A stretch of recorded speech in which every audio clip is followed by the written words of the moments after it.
In 1955, in Syria, there was a family of 5, a mother and a father and 3 daughters, who decided to flee the country, flee Syria, and head to America. Now, the father told the wife and the 3 daughters, listen, I'm going to go to America, I'm going to go to California, I'm going to get everything set up, and then 3 weeks later, you and the 3 daughters come meet me in California. So the father flies to California, is getting everything set up. 3 weeks pass. The mother takes the 3 daughters, and they head, from Syria to America. Their first flight was from Syria all the way to New York City, where they had a layover. Now, when they landed in New York City, the customs said, hey, you guys are here new to America. You need to take all your hijabs off for the green card photo so that you guys can, stay in America. So the mother, being by herself, not really knowing the English language, is nervous and scared. She said, okay, she took the hijab off and took the photo, put it back on. Next oldest daughter did, second oldest daughter did. The third daughter, a 13-year-old girl named Hala Atik, said when it was her turn, hijab is part of my faith, and I don't want to take it off for this photo. And the security, they kind of went back and forth with her, and they said, well, listen, little girl, we'll send you back to Syria if you don't take your hijab off for this photo. And she said, I would rather go back to Syria. And this is a young 13-year-old girl who flew all the way from Syria to New York in a foreign country. They're in a foreign country. She should be scared. She doesn't know what's going on. She said, I would rather go back to Syria than stay in this country if you guys are going to take my religious, rights away.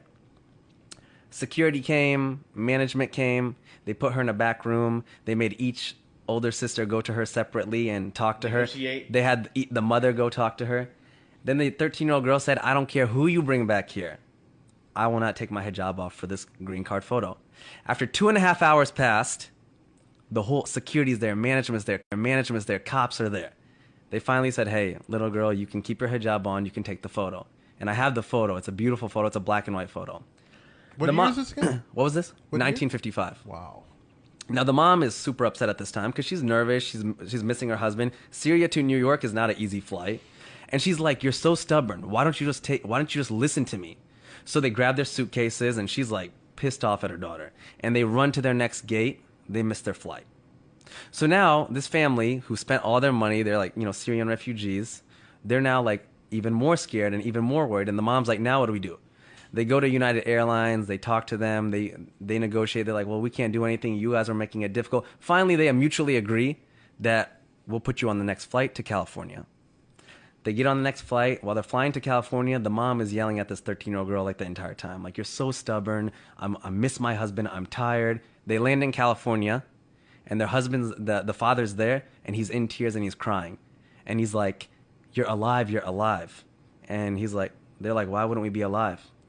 The flight that they were supposed to get on, American Airlines number 191, crashed, killing 295 people. It was the biggest crash in American Airlines history. Wow. And the young girl, Hala, 13-year-old Hala, looks up at her whole family and says, hijab saved our life. Wow. She was there in California. I'm having an event on September 8th. Hala was there. Hala's coming. She's now like, an old woman. She still wears hijab. I put this on my platform, Muslims of the World, about a year and a half ago. Over 40 million people ended up reading that story because it went viral. And out of that 40 million, when it went viral, about 10 people converted to Islam because of that story. And about 20 Muslim girls have messaged us and said that they've put on hijab because of this story. Wow. That is probably my most favorite story.